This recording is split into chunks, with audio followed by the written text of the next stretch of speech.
이번 시간에는 프린트 29쪽에 있는 문제 3번, 4번 선념기에서 좀 어려웠던 문제들을 풀이하도록 할게요. 자, 문제 3번은 염산과 수산나트륨 용액을 혼합한 두 가지 경우를 나타낸 거예요.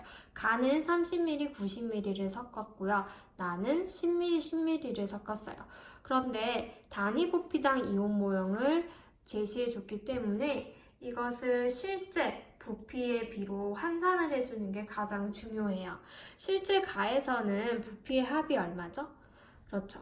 실제 부피, 혼합 용액의 부피는 120ml죠. 나는 실제 부피가 20ml죠. 그러면 이 박스 단위 부피를 내가 20으로 본다면 가의 그림을 6배 해서 해석을 하는 것이 중요하겠죠.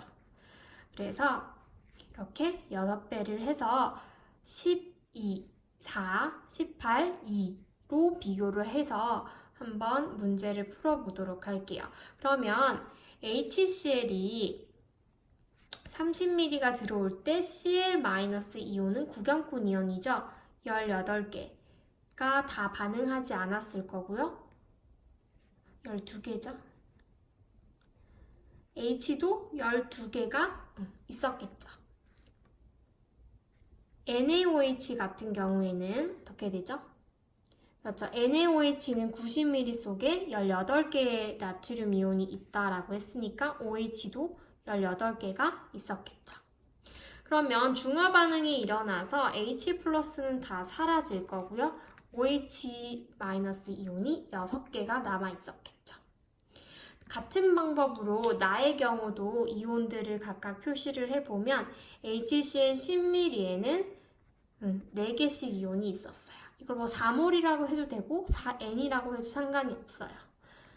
NaOH 같은 경우에는 2개씩 있는 상황이 되겠죠. 그러면 중화 반응이 일어나서 OH-가 다 사라지고 H+가 2개가 남는 게 실제 이온 모형이 되겠죠.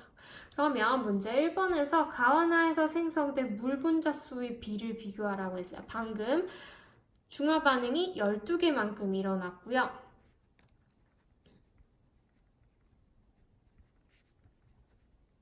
그리고 나에서는 2개만큼 일어났죠. 그래서 물 분자수의 비는 6대 1이다라고 볼 수 있겠죠.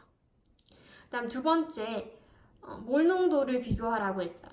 농도는 부피분의 총 이온수라고 볼 수 있겠죠. 그러면 여기 가에서는 이때 농도는 몰 농도를 의미하겠죠. HCl 같은 경우에는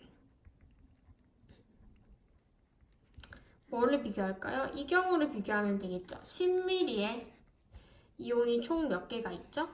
그렇죠. 8개가 있죠. NaOH 같은 경우에는 10ml에 처음에 사용한 용액이 4개가 있겠죠. 그래서 같은 부피 속에 HCl이 2배가 더 많은 용액이다 라는 뜻이겠죠. 자, 그러면 이번에는 문제 4번으로 한번 가볼게요. 자, 문제 4번은 조금 더 어려워 보이기는 하는데 하나씩 한번 해석을 해보도록 할게요. 자, 문제 4번 같은 경우에는 일단 상황을 정리를 해보면 지금 염기를 첨가하기 전에는 HCl이 10ml가 있었어요. 근데 여기에다가 NaOH를 첨가를 했대요. HCl 10ml에 NaOH 20ml를 첨가한 지점이고요. 그리고 세 번째 지점은 HCl 10ml에 NaOH 20ml를 첨가한 데다가 KOH를 총 30ml를 더 추가를 한 이런 상황이 되는 거예요. 그러면 여기서 그래프에서 단위 부피당 X이온의 수는 줄어들고 있는데 이 그래프도 마찬가지로 단위 부피당이라는 말이 좀 어려워요. 그래서 이것을 실제 부피를 곱해줘서 이온수를 한번 비교를 해보면 처음에 우리 10ml 곱하기 3n을 하면 실제 이온수가 30n이라고 한번 해볼게요. 그러면 A 지점에서는 X이온은 총 부피가 30ml가 되죠. 그러면 30ml 곱하기 n을 하면 이온수가 30n이 되죠. B 지점에서는 총 용액의 부피가 60ml예요. 60ml 곱하기 0.5n을 하면 30n이 나와요. 즉 이것은 일정하게 유지되는 Cl-의 그래프임을 알 수가 있어요. 우리가 앞서서 수업 시간에 이런 경향성을 띠는 게 이제 구경꾼 이온 중에 하나의 이온수 그래프였죠. 근데 이 이온수 그래프를 부피로 나눠준 게 이 그래프가 되는 거예요.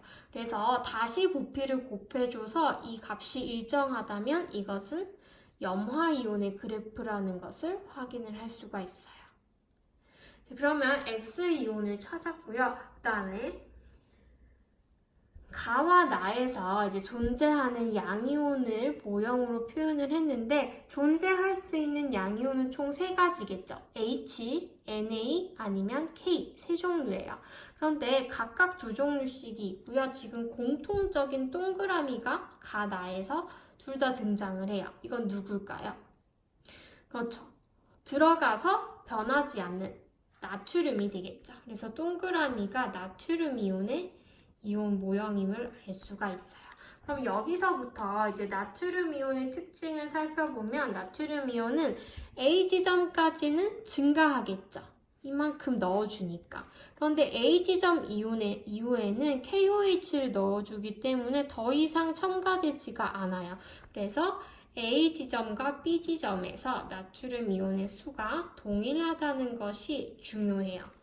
그러면 동일하지 않은 이유는 단위 부피로 나타냈기 때문이거든요. 그럼 이걸 같게 만들어 볼게요. 어떻게 만들어 볼까요? 얘를 2배를 하거나 얘를 2분의 1배를 하면 되겠죠. 그러면 가를 2배를 해서 생각을 해볼게요.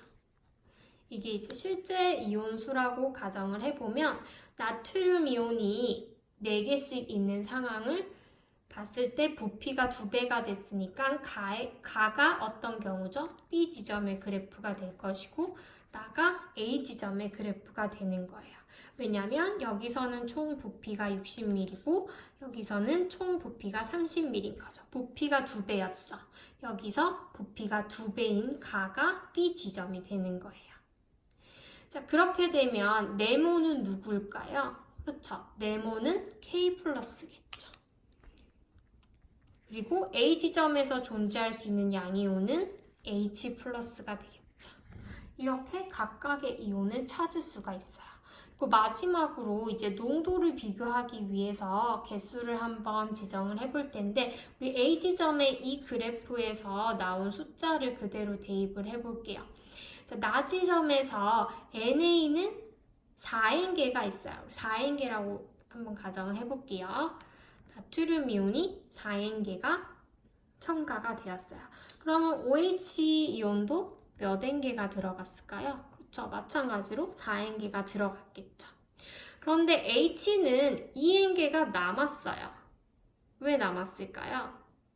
그렇죠. 4N개와 반응을 한 뒤에 남은 수기 때문에 처음에 들어간 양은 6N개임을 계산을 할 수가 있어요.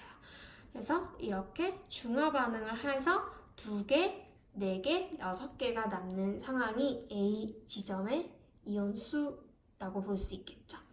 두 번째, 이 가 지점을 그대로 활용을 해보면 NaOH는 4N개라고 그대로 볼 수 있고 HCl도 6N개가 그대로 들어가 있는 상황에서 KOH를 추가를 했더니 K가 2N개가 됐죠. 그러면 2N개가 들어갔음을 확인할 수 있죠. 그래서 최종적으로 B 지점에서는 남는 산이나 염기의 이온이 없고요. 구경꾼 이온들만 존재하게 되어요. 그래서 농도를 구해보면요. 농도는 HCl과 NaOH와 KOH가 부피분의 이온수로 접근을 하면 되죠.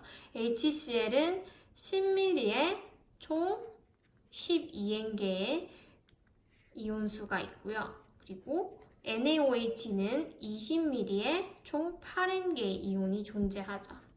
KOH는 30ml에 총 4N개의 이온이 존재하는 농도로 알 수 있겠죠. 그래서 가장 간단한 정수비로 나타내 보면 어떻게 되는가요? 4로 나누면 3대 2대 1이고요. 그리고 60을 곱해주면 8대 6대 2가 되겠죠. 한 번 더 2로 약분을 해주면 9대 3대 1의 농도비가 나오게 되죠.